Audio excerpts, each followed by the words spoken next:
Kasi pag dumating sa punto, huwag naman sana nasabihin na kailangan na siyang pabalikin at hindi siya mapabalik. Huwag natin subukan yung pasensya ng tao. Sa tingin ko, doon na talagang magagalit ang taong bayan.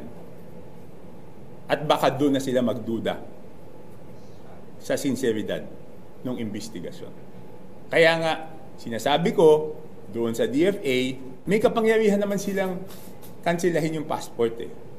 Ngayon, ang hindi ko maintindihan, bakit tila DFA o yung ibang mga nasa gobyerno ang nagdedepensa pa kay Saldico kung bakit hindi pwedeng kansilahin yung passport.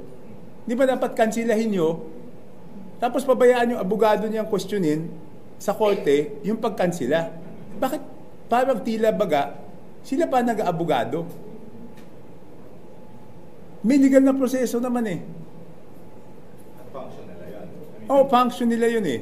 RA 11983, Section 4. Isa sa mga grounds dyan is national security. Tama? Yes. Eh yung galit na galit yung tao.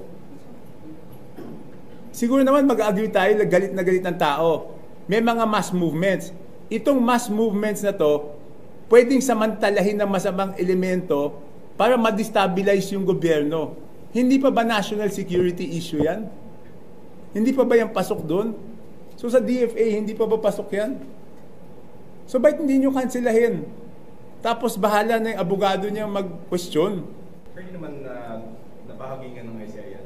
Hindi namin napag-usapan yan. Wala naman personalities eh. Wala naman kami personalities pinag-uusapan. To make it very clear, wala naman personalities na pinag-uusapan. Ang pinag-uusapan lagi is yung proseso. I think they just, my impression is, gusto nila maintindihan yung proseso.